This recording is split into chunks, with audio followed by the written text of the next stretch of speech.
Salut tout le monde! Avant de commencer, laissez-moi prendre des nouvelles de vos poches. Comment va votre vieux REER? Vos petits placements se portent bien? Et votre tendre épargne est toujours aussi ravissante? Alors aujourd'hui, on parle de fric. En fait, on parle d'un livre qui parle de fric, de montagne de fric. Je vous parle d'un petit fascicule publié chez Salvatore qui reprend un texte intitulé Questions économiques et financières. C'est sorti début 2018 des presses du Vatican. Alors déjà, je vous vois venir avec une première question économique. Vous allez me dire, combien ça coûte? Ben, je vous réponds, pas cher, comptez sur moi, comptez vos scènes noires, c'est un bon investissement.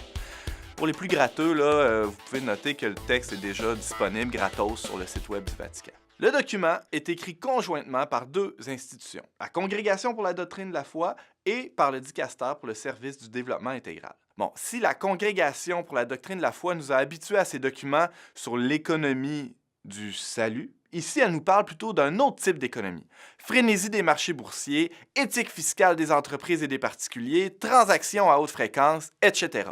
Mais, comme le pape François l'a écrit dans Laudato Si, tout est lié. Ce qui se passe dans les hautes sphères de la finance mondialisée n'est pas aussi éloigné qu'on pourrait le croire de la question du salut du genre humain. Maintenant, qu'est-ce qu'on retrouve là-dedans?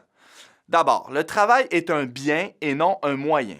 Pour vous et moi, pour le commun des petits poissons ou des gentilles brebis, ça peut paraître évident. Mais pour un requin de la finance ou pour un loup de Wall Street, ça va pas vraiment de soi.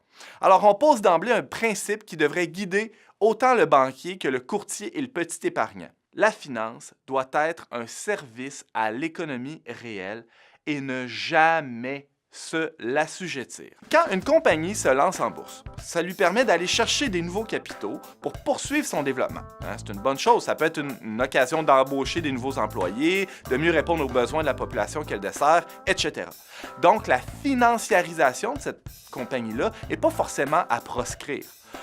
Mais on assiste depuis quelques décennies à une mauvaise financiarisation qui fait en sorte que, et je cite le document, la richesse virtuelle, c'est-à-dire les investissements éphémères des spéculateurs, principalement concentrés sur des transactions caractérisées par une intention de pure spéculation et sur les transactions à haute fréquence, attire à elle des capitaux en trop grand nombre, les soustrayant ici au circuit vertueux de l'économie réelle. Autrement dit, l'investisseur se trouve tellement détaché et éloigné du travail réel qu'il se balance complètement du bien commun, ce qui comprend le bien des personnes, des travailleurs, de la protection des écosystèmes, l'intérêt des consommateurs, etc.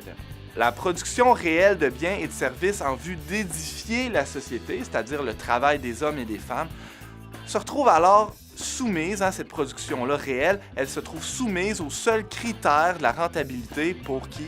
Pour les actionnaires.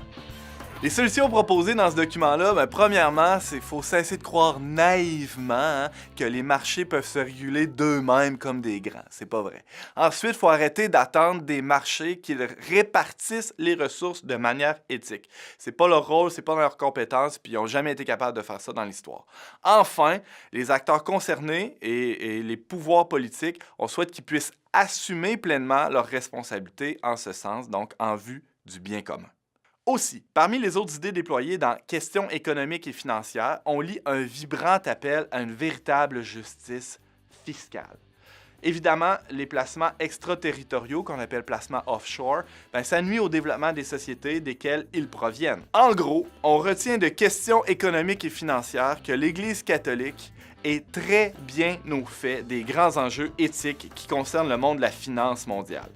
On en retient aussi une exhortation consistante envers ceux qui sont en position de pouvoir économique et politique, c'est-à-dire un appel fort à ce qu'ils œuvrent toujours dans une quête active du bien commun. Enfin, la petite brochure interpelle chaque épargnant à se questionner sur sa responsabilité comme investisseur. L'opacité du système et la multiplicité des intermédiaires ne devraient jamais nous dispenser de l'éthique économique élémentaire, celle qui fait du travailleur cet acteur central de l'économie réelle, un frère, une sœur en humanité.